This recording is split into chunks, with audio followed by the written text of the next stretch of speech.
Olá, gente. Hoje eu estou com um prazer enorme de estar aqui com o Antônio Pinheiro. Tudo certinho por aí com você, Antônio? Tudo bem, cara, e com você? Tudo ótimo.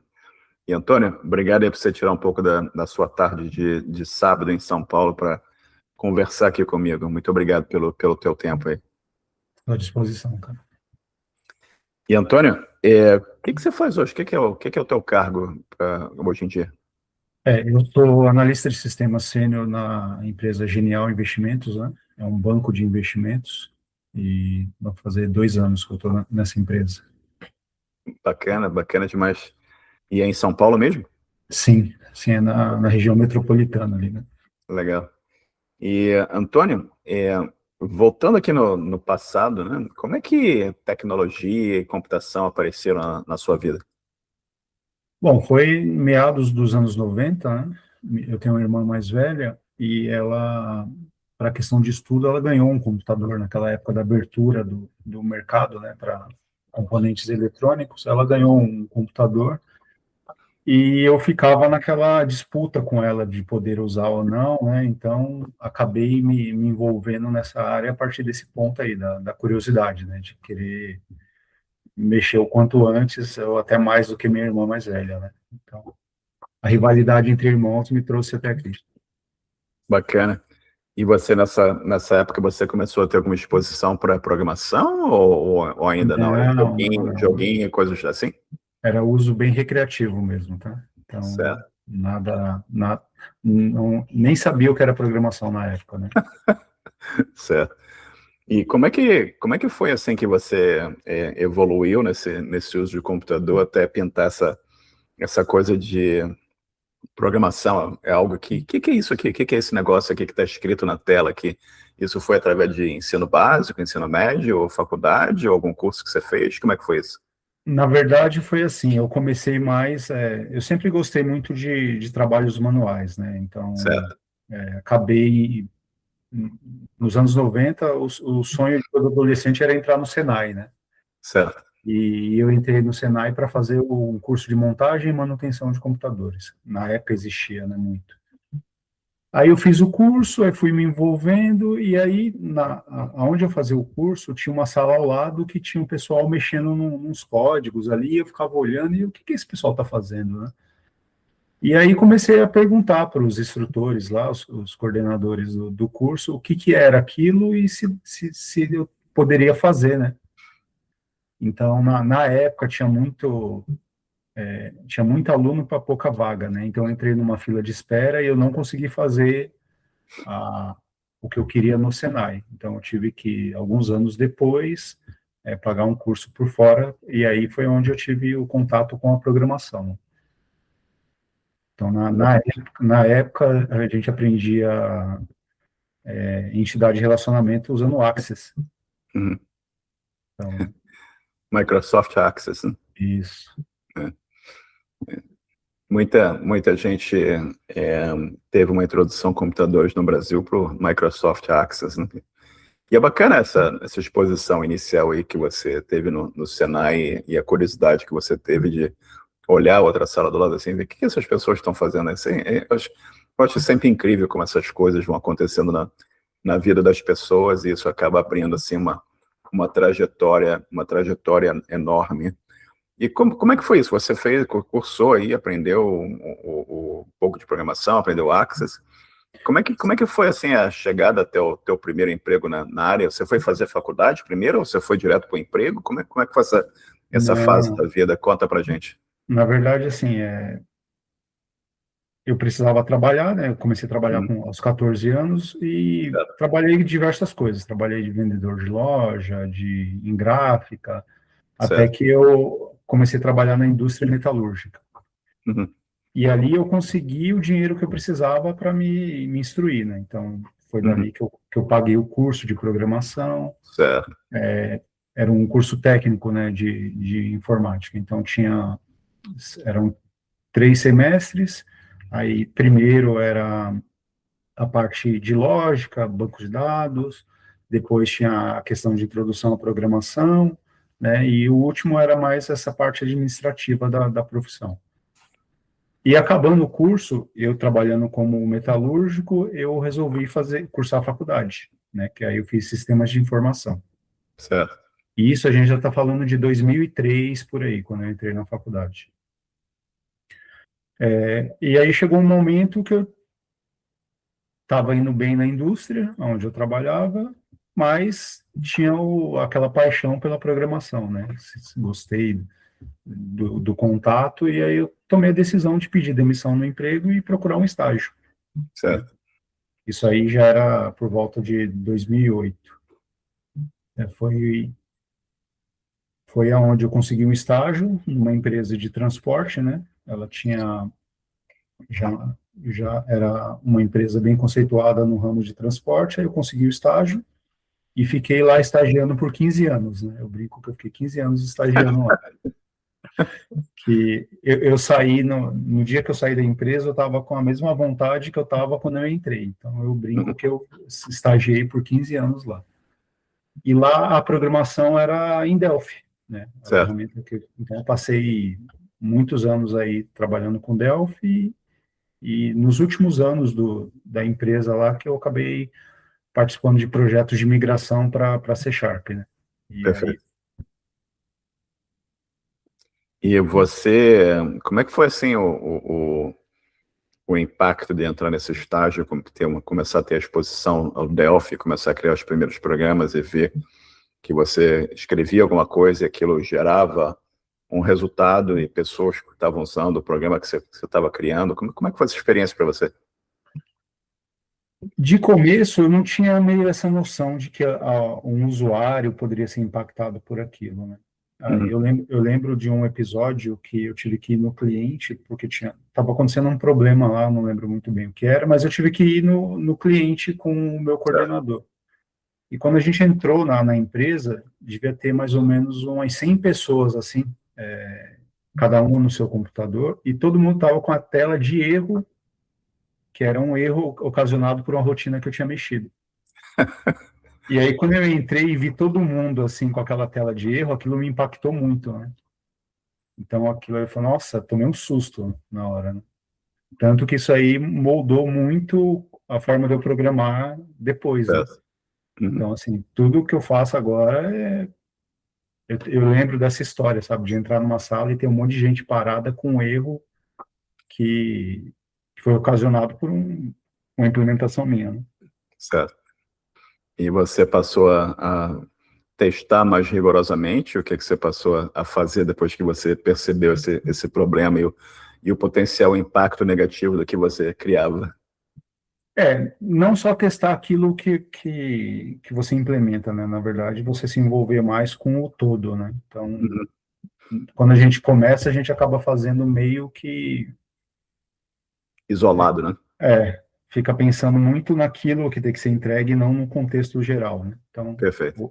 hoje, para aplicações, eu já procuro entender o que eu tenho que fazer e no que vai afetar, né? Uhum. E voltando um pouco lá para a tua faculdade, como é que foi a experiência da faculdade para você? O que você aprendeu além das coisas técnicas, as coisas de sistemas de informação? Bom, foi ali que eu aprendi a primeiro o tal do network, né? Uhum. Então, foi a primeira vez que eu entendi como que o network funcionava e como isso poderia me ajudar, né? Certo. Até o fato de hoje eu estar conversando com você foi um network, né? Networking total. É, Então, foi uma pessoa que trabalhou comigo há alguns anos que acabou falando meu nome até você e estamos hoje aqui, né? Então, exato. a faculdade, ela me permitiu exercitar isso. E o que ela trouxe para você em termos de conhecimento além do networking? Foi uma viagem mais técnica, uma coisa mais de sistema de informação? Como é que foi esse aprendizado na faculdade? A faculdade que eu cursei Uhum. foi, foi também naquela época que o Brasil ele teve um boom de faculdades, né? Uhum. Então, num período ali do, do ProUni e tudo, então houve um boom de faculdades. Então, naquele momento, eu escolhi a faculdade que eu conseguiria pagar, sabe? Certo. Então, assim, era uma faculdade que estava iniciando, tudo, então o curso não foi assim, eu não consegui tirar o proveito dele no qual deveria. Eu também tinha outros assuntos durante o período da faculdade, então foi uma época meio conturbada assim da minha vida. Então eu não consegui me esforçar o tanto que deveria. Então Perfeito. assim, consegui o estágio, né? Passei na faculdade ali com a nota necessária, tudo. Mas se hoje eu pudesse dar um conselho para alguém, era assim, ó, começa a faculdade, se dedique o máximo ali, que aquilo ali é muito importante, sabe? Então, Uhum. hoje eu sinto que se eu pudesse voltar, eu já começaria a corrigir daí, sabe? Perfeito. A importância do estudo, o impacto que isso tem na vida das pessoas é muito grande, né? É transformador, né? É transformador, é verdade. E o que você falou também, não só você aprende as disciplinas que você tem à disposição, mas também o network, os contatos que você faz, né? E no meu caso especificamente, na faculdade, eu conheci uma pessoa que me indicou para o meu primeiro emprego. Meu primeiro emprego foi através de uma pessoa que estudava comigo e, eventualmente, na faculdade, eu conheci a minha cunhada, que me apresentou a minha esposa. Então, a faculdade teve vários impactos na minha vida, entendeu? Sim. Não só profissionais, mas pessoais também. E eu tenho amigos de mais de 40 anos que foram para a faculdade comigo também. É bacana demais. Eu sempre Hoje, vejo com... desculpa te interromper, mas hoje, pensando assim em questões financeiras, se eu traçar uma linha assim, tudo está ligado à faculdade, né? Sim. Então, foi graças a esse ponto, essa decisão que eu tomei, que o que eu tenho hoje, conquistei com base nisso. É. Eu li um estudo outro dia que o estudo diz que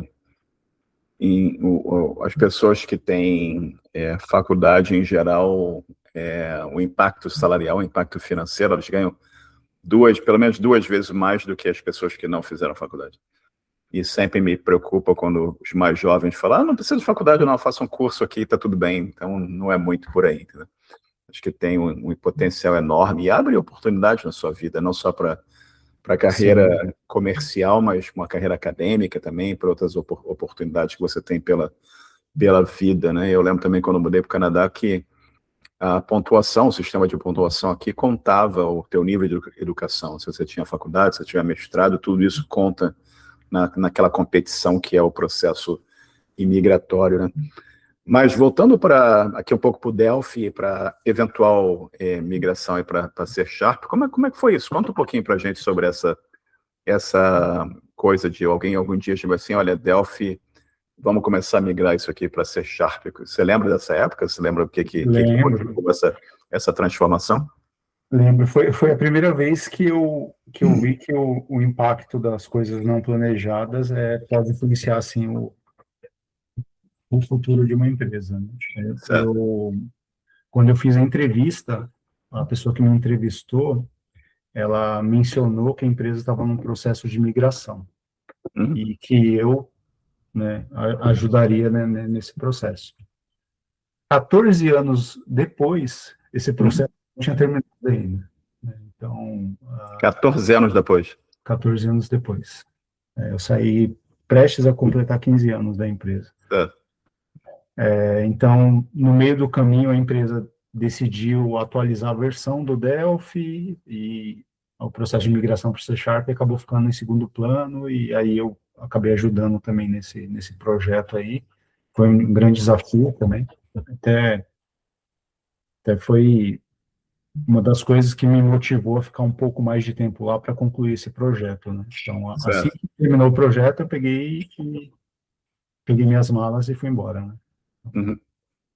Mas, assim, voltando para o começo, né? Então, durante todo esse processo de estágio, né? Eu trabalhava com Delphi, mas já com um pezinho no C Sharp, né? Uhum. Procurando equivalências, o que eu poderia fazer de mais performático em uma outra linguagem.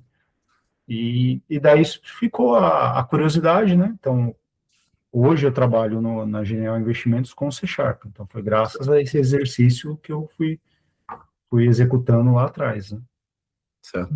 Ou seja, o conhecimento adquirido nesse processo de transformação da outra empresa viabilizou essa sua Isso. eventual posição que você tem hoje aqui nessa empresa onde você está, na Genial Investimentos, né?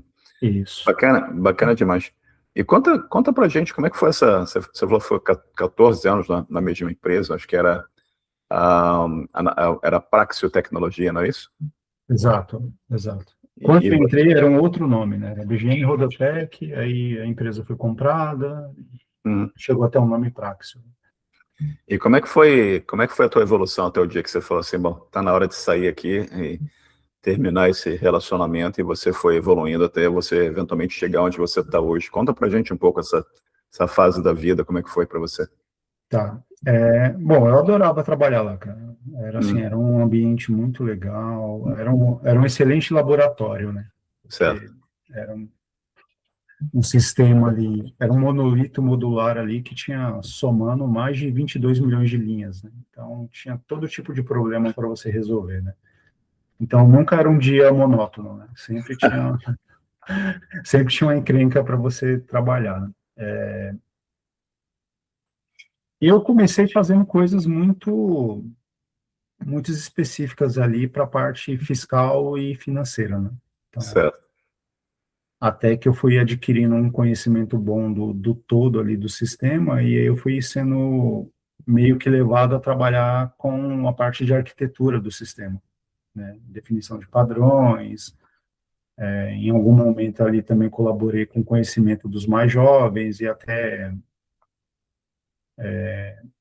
uma reciclagem ali do conhecimento dos mais antigos, né, no sistema, como eu tinha outras pessoas com vários anos de empresa, né? Então, nos últimos anos eu estava mais nessa parte de P&D, sabe?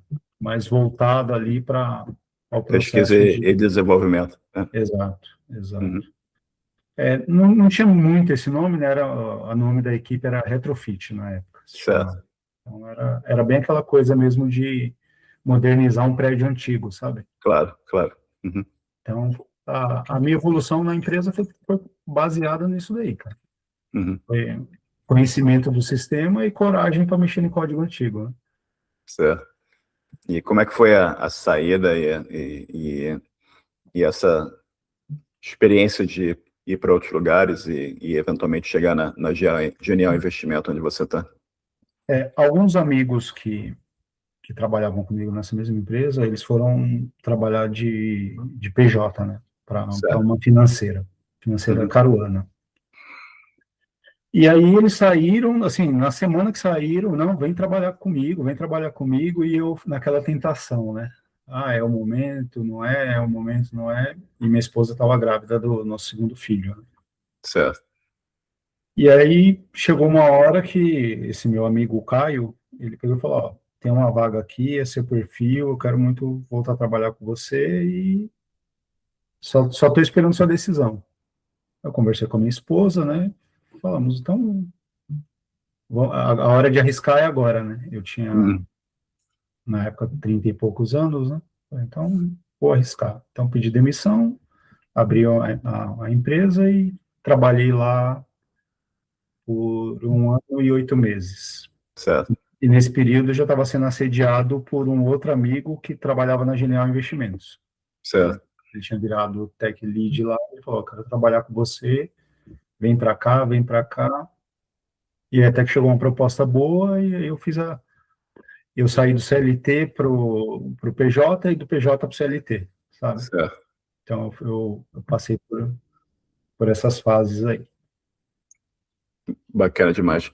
E conta um pouquinho pra gente como é que foi a parte burocrática de ser um PJ no Brasil, né? O consultor no Brasil, como é que foi isso comparado com o CLT? Que muita gente fala assim, pô, você é PJ e tal, mas muitos não entendem. Acho que você que passou por isso seria interessante você conversar um pouquinho e falar para a gente um pouco sobre o trabalho de administrar a sua empresa, né? Que você não só é o desenvolvedor, o engenheiro de software, mas você tem todo um aspecto comercial, legal, É, burocrático que você tem que lidar também. Como é que foi essa experiência de CPJ para você? o choque de realidade, né? Então, a Sim, primeira coisa, você tem que primeiro se planejar financeiramente muito bem, né? claro. Porque quem é CLT tem aqueles dois recebimentos mensais ali, tem a questão de férias, 13º, enfim, todos os benefícios ali do... Fundo de garantia. Isso. E quando você vai para a PJ, você está ganhando mais, só que assim, Uhum, é tudo na sua mão. Então, uhum, convênio médico, planejamento de férias, se você conseguir tirar férias, né? Porque a demanda ela é diferente, né? Então você acaba ali muitas vezes trabalhando dobrado, né? Então, certo. aí falando da questão ali burocrática diretamente, é muito complicado, cara. É muita lei que você tem que estar atento, você tem que ter alguém que entenda do assunto ao seu lado, né? No caso, eu contratei uma plataforma, não sei se eu posso falar o nome aqui, Claro que pode. chamada Contabilizei. Ela Uhum, me deu todo o suporte ali que eu precisava, mas mesmo assim certo. era muita questão de documento, Certo. no que você se enquadra, no que você não se enquadra, a tributação para onde você está emitindo nota, dependendo de como for, bitributado. Então, cara, é muita complicação, cara. A vida Uhum, do microempreendedor não é fácil. uhum. Ou seja, existe toda uma camada de complexidade em cima do trabalho E, especificamente que você tem que realizar, né? e geralmente, quando a gente pensa nessa migração de CLT para PJ, a gente não pensa nisso. Uhum, Tá? Não tem nenhuma maneira de você quantificar o quanto que isso vale a pena ou não. Então, eu tive alguns episódios que me fez repensar nessa ida para PJ, né? certo. Eu mudei antes do meu filho nascer, então quando o meu filho nasceu, eu já estava como PJ trabalhando para uma empresa financeira. Uhum, E meu filho nasceu prematuro, aí teve toda aquela questão de internação, tudo. Então, certo. toda essa questão de segurança para o profissional, ela ali eu vi que não existia, sabe? Sim, Então, você tinha prazo, contrato para se cumprir, tudo. Então, foi um choque de realidade, assim, para mim, sabe? claro. Plano de saúde, essas coisas todas também, né? Então, meu filho passou 30 dias internado Uhum, e eu tive que me desdobrar, né, para dar conta do trabalho, das questões pessoais ali, uhum. enfim, precisava me manter no emprego, né? Então, foi assim, é uma situação que deve ser bem pensada aí para quem quer. Total. Total. É o que você falou, né? Você tem que ter um planejamento bastante grande financeiro para você entender onde você está se enfiando também, né? Sim, Mas é interessante, tem seus pontos positivos e seus pontos negativos também, como tudo na vida, né? sim. E conta pra gente, você tá hoje na Genial Investimento, conta um pouquinho como é que é o teu dia a dia, como é que é a natureza do teu trabalho hoje. Tá, eu trabalho na squad de aplicações em fundos, né? Então, Certo. o ecossistema lá é baseado em microserviços ali desenvolvidos Uhum. com C Sharp e a gente tem algumas bases lá, Oracle, SQL Server, Mongo, né? Certo. E conta pra gente como é que é o teu dia a dia na Genial Investimento, qual a natureza do teu trabalho lá. Tá, como eu falei no começo, né, eu sou desenvolvedor .NET Senior, né? Então, o ecossistema lá é baseado em microserviços lá desenvolvidos em C Sharp, Certo. né, com bases de dados lá, SQL Server, Oracle e MongoDB. Tá? Então, o meu dia a dia é dar manutenção nesse ecossistema aí. São mais de 30 aplicações ali envolvidas ali em questão de fundos de investimentos, né? Cara, você programa também? Você ainda programa hoje, né? Programa, sim. Perfeito, perfeito. E quais são, assim, os maiores desafios que você enfrenta hoje em dia em termos de tecnologia, sistema, estrutura? Quais são os principais desafios, assim, para você no teu dia a dia? Obviamente, nada que seja segredo que você não possa compartilhar aqui. Tá? Para a questão de banco, é a questão da entrega ser o mais rápido possível, né? Certo. Então, tudo aquilo que a gente vai desenvolver, a gente tem que pensar no impacto de tempo, né, nas operações, tudo. Então, a gente está falando aí sempre no, no menor tempo possível. Então, isso aí é um grande desafio por questão até de ter aplicações mais antigas ali e tal. Então, a gente tem que pensar e bastante ali, em algum momento, ser até muito criativo para não ir agravando, né, a questão do tempo de request, né? Uhum. Então, hoje, o que eu penso assim, como maior desafio é utilizar o recurso disponível da empresa ali de ambiente da melhor forma possível. Esse é o maior desafio ali. Aí, o desafio da profissão é que hoje em dia, né, aliás, nossa profissão sempre foi assim, né, mas hoje em dia tá muito mais. É a questão de se manter atualizado, né? Sim, Então, cada dia sai uma coisa nova, né? sim. Então, isso aí para a profissão também é um grande desafio. É. Sempre, acho que você falou bem, sempre foi assim, acho que sempre será também, né? É a Enquanto tiver essa, natureza, né? acho que a natureza dessa profissão é essa mesmo, tem sempre coisas novas, né? Quando eu falo para as pessoas, eu tenho 40 anos de TI, a quantidade de coisas que eu já aprendi que não existe mais é incrível, entendeu? E vai sempre se transformando, alguns nomes ainda são os mesmos, né? Mas as coisas vão mudando, mas os nomes são os mesmos. Framework, né? Sempre foi framework lá desde o COBOL, com Six, o que seja. Mas, enfim, você tem várias certificações, você tem várias licenças que você obteve. Como é que você conta um pouco para a gente como é que foi o processo de obter essas certificações e como é que isso também te ajudou no teu trabalho? A gente acabou de falar aqui de se manter atualizado. Eu acredito que isso tenha te ajudado também a se manter atualizado, a entender a importância de certas inovações nessa área também. Conta um pouquinho para a gente sobre essa experiência.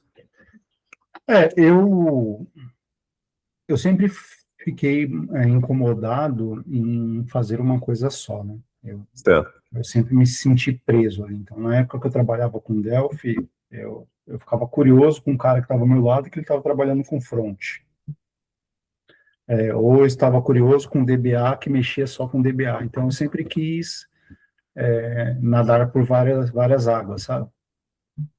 Não sou especialista em tudo, até porque dificilmente você vai ser, mas assim, eu sempre fui um cara curioso. Então, esses cursos que eu acabei fazendo aí durante a carreira era mais para matar essa curiosidade. Não que Certo. no meu dia a dia eu acabei usando tudo. Em algum momento, você acaba fazendo links de assuntos, né, e tendo algumas soluções, né?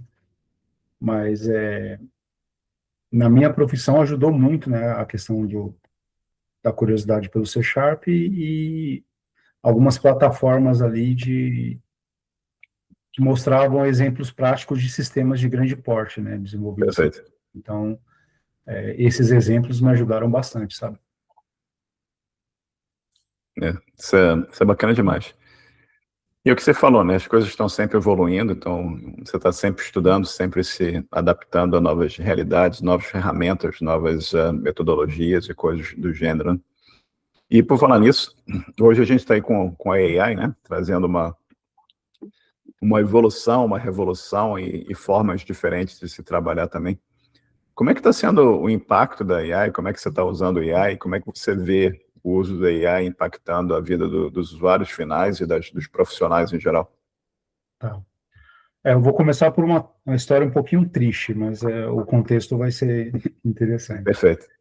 No final de 2024, eu tive um problema de saúde, eu tive um AVC, e aí passei um tempo Ixi, internado, saí do hospital e fiquei afastado por um tempo do trabalho. E quando eu voltei, eu me cobrava muito com relação ao que eu estava entregando. Então, certo. eu fiquei com algumas sequelas, né, naquele período, transitórias, mas ficaram. Então, eu me apeguei à IA. Então, Uhum, tudo aquilo que eu desenvolvi, eu submeti à revisão dela, né? Então, acabei ali me apoiando na IA. Então, assim, certo. como profissional já há mais de 15 anos aí no ramo, a IA, ela me beneficiou muito nesse momento difícil da minha vida. Perfeito. Só que aí agora que já passou essa fase, né, conturbada da minha vida, que eu já estou normal, tocando minha vida normalmente, eu senti que eu criei uma dependência dela, que aí eu quero fazer o link com o Uhum. pessoal mais novo, que acabou me deixando preguiçoso para algumas coisas, sabe? Perfeito. Então, eu acabei terceirizando algumas coisas ali que eu tenho que repensar se eu devo mesmo terceirizar ou não, sabe? Uhum. Então, passar dessa história meia turbulenta, o que eu vejo hoje, assim, principalmente no pessoal que está começando de carreira, sabe? Certo. É o uso excessivo, né? E a Uhum. confiança excessiva no que ela Perfeito. proporciona. Uhum. E eu, se eu pudesse dar algum conselho para quem está começando, ó, use para estudar, mas não use Uhum. para ela fazer as coisas para você. Perfeito. Acho que você falou tudo aí. Você tem uma oportunidade imensa aí de aprendizado, né? Uma coisa que eu tenho falado para as pessoas é, você pode perguntar para a AI e avaliar o seu conhecimento e te fazer perguntas para avaliar, por exemplo, que você quer saber de Linux. Pede a AI para te perguntar o que você sabe de Linux, fazer perguntas, avaliar o teu conhecimento e sugerir um plano de estudo para você aperfeiçoar o teu conhecimento de Linux, né? Acho que é uma forma. Eu usei Linux como exemplo, mas isso pode ser qualquer coisa que a pessoa queira aprender, né? Que a oportunidade aí é enorme, né? E o que eu tenho visto também, é interessante ser mencionado, uma dependência extrema, talvez a confiança extrema do que o recurso provê. Algumas pessoas elas estão aparecendo no grupo de programação que a gente tem e falando, eu criei um site, eu quero colocar esse site em produção, como é que faz? E aí a gente pergunta, mas você já pensou disso? Já pensou naquilo ali? Já pensou nisso outra coisa aqui? E obviamente a pessoa não pensou absolutamente nada porque ela não tem a bagagem, o conhecimento, a experiência para levar uma aplicação para a produção, né? Então existe um risco bastante grande aí de se colocar coisas no mercado, em produção, que não estão preparadas para estar em produção. E isso pode gerar um risco grande para quem está operando essas aplicações, né? Então tem que ter um cuidado bastante grande, né? Bem É, grande. eu já entrei numa reunião uma vez Uhum. e era para resolver um problema que eu não lembro qual que era agora, mas assim, a primeira frase da reunião foi: "Ah, eu consultei aqui na IA e ela deu essa resposta". Acabou a reunião. Então, aquela coisa da discussão, de alguém colocar alguma Certo, opinião que talvez não faça sentido, mas que provoque todo mundo a conversar, deixou de existir, sabe? certo. Então, que é a questão da confiança extrema na IA, sabe? É bastante preocupante isso aí também, né? Acho que você não está no ponto de poder tomar decisão assim, não. Certamente tem muita coisa interessante, tem muita coisa bacana Sim, que a AI está fazendo, tem muita coisas que conseguem acelerar o trabalho que você está fazendo, mas tem que tomar cuidado no que se faz também e pensar acima de tudo. Mas enfim, vamos ver como é que isso evolui, né? E falar em evolução, a gente está aqui conversando um tempinho e falamos lá desde da sua irmã ganhando o computador e você disputando o computador com ela para ter um interesse no joguinho, entender o que é aquela caixa que fazia, as possibilidades. Você contou para a gente lá do Senai, você tendo os seus primeiros passos, entendendo um pouco mais sobre computador, manutenção de computador, e você vendo o pessoal na sala do lado lá programando, e você falou, pô, que negócio é esse aí, que bacana, que interessante que é isso aí. E você fez faculdade, você foi lá, aprendeu Delphi, você trabalhou com Delphi, 14 anos, e ajudou na migração de C Sharp. E se você pudesse voltar no tempo, você teria feito algo diferente do que você fez na sua trajetória até agora? teria, teria sim. Bom, acho que a primeira coisa que eu teria feito é ter me dedicado mais a estudo, né? Eu, na fase inicial da carreira ali, eu estava muito preocupado em ter um emprego, em adquirir Perfeito, experiência. Então, algumas fases necessárias ali eu acabei pulando, porque perfeito. eu sou de uma geração que o emprego dizia muito sobre a pessoa, sabe? Então, Gerar dinheiro, né? é isso. Eu precisava estar empregado para aí eu conseguir, vamos dizer assim, bancar o meu estudo. Uhum. Meus pais trabalhavam tudo, mas assim, era tudo muito caro e é Uhum. difícil, né? Sim, Então eu queria fazer eu queria me formar profissionalmente com base nos meus esforços, então eu precisava perfeito. trabalhar. Então aquela fase que era para dedicar ao estudo, eu acabei pulando. Eu acabei sempre dividindo o estudo com mais alguma atividade, sabe? Então se eu pudesse voltar naquele tempo, eu aproveitaria mais essa fase onde eu poderia estudar e pensaria no lado profissional um pouquinho mais para depois, sabe? É. Eu acho bastante importante você falar isso também. Mas é complicado, né, cara? Você às vezes tem várias pressões, né? Eu já entrevistei várias pessoas aqui que a situação é crítica, a pessoa tem que gerar dinheiro de qualquer forma, né? Então, nem sempre a pessoa consegue dedicar o tempo lá que ela tem que correr atrás do emprego o mais rapidamente possível, mas essa sua recomendação aqui é perfeita, né? É você dedicar um tempo no estudo para fazer o melhor possível que você pode fazer aqui. Cara, é bacana demais essa recomendação, né? E o complicado é que as pessoas têm que gerar dinheiro, né? E isso sempre tem um impacto na vida, uma dificuldade, né? E os desafios são bastante grandes, acho que a gente entende isso, né? Mas eu acho excelente a recomendação que você falou aí de focar no estudo, tentar absorver o melhor possível e se preparar para a caminhada aí, né? Cara, falando um pouco sobre se preparar para a caminhada, além dessa coisa que você falou de voltar e focar no estudo, que conselhos que você daria para quem está começando hoje, além de estudar, além de focar no estudo, na área de tecnologia, né? Como eu mencionei para você, várias pessoas, as perguntas são as mais diversas, alguns falam assim, pô, será que isso é para mim? Será que AI vai acabar com todo o trabalho de programação, não vai ter mais trabalho para ninguém? Será que eu entro nisso, não entro? E as pessoas também, elas querem um caminho certo para o sucesso, né? E eu falo sempre que não existe o caminho certo, né? Existem vários caminhos possíveis, né? O que você contaria, o que você recomendaria para essas pessoas que estão começando hoje, né, e tentando entrar nessa área de tecnologia? Bom, isso é com base um pouquinho no que eu já presenciei de trabalhar com pessoas mais novas, tudo, né? Certo. Eu acho que essa nova geração aí, ela tem que dar um pouco de atenção para quem já está no mercado, né? Escutar os Uhum. conselhos, né? Então, principalmente quando, sei lá, estiver num estágio, pensar em bater esse papo aqui com pessoas mais experientes, né? Então, Certo. não selecionar muito questão dos problemas que vai se envolver, tá de peito aberto para o que vier, sabe? Então, os desafios vão moldar ali o futuro de cada profissional, né? Então, não ter medo de problema, sabe?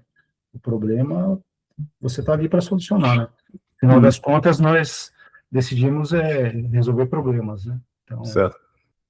eu já vi isso em alguns profissionais do tipo, sempre ficar, pela falta de experiência, receoso de tomar a frente de alguma coisa, mas assim, a nossa vida é arriscar, né?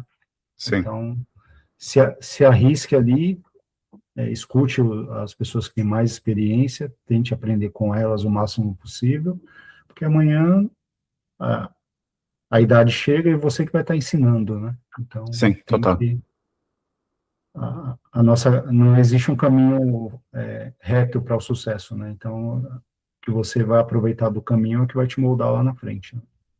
Perfeito. É isso mesmo, cara. Antônio, a gente está falando de trabalho, de estudo, de um monte de coisa aqui, mas o que você gosta de fazer quando você não tá trabalhando, quando você não está na frente do computador, não está, assim, resolvendo os problemas do trabalho?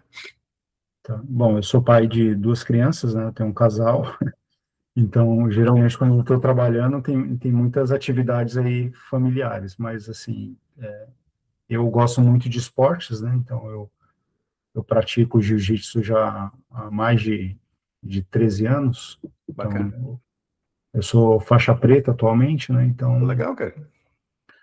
graças a Deus eu consegui após o AVC, né? Então, eu estava na faixa marrom, aí passei por essa situação de saúde e em dezembro eu consegui me formar em faixa preta, né? Então, Sensacional, parabéns. quando Obrigado. Quando eu não estou com a família ou no trabalho, você vai me encontrar em cima do tatame. Então, Perfeito. Isso é uma boa experiência para ter na negociação de problemas no trabalho, doutor. Tô sim. brincando. Vamos pro tatame ali negociar. Boa, boa, É um, bacana, legal. Como? é um argumento bem válido, né? Pois é. Vamos decidir ali no tatame para que caminho que o É, projeto vai. sim. Boa. E, cara, você tem alguma dica de livro, música, filme, jogos ou qualquer atividade que você goste, o jiu-jitsu, como propriamente dito, ou qualquer outra coisa que você queira compartilhar aqui com a comunidade? Tá. Eu li um livro bem no começo da carreira e ele foi assim, foi muito legal para mim. Se chama O Programador Apaixonado.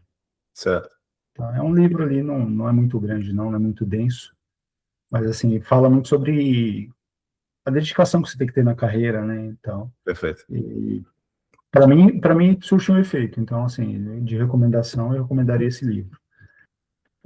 Uma outra recomendação é praticar sempre um esporte, ter um hobby, né?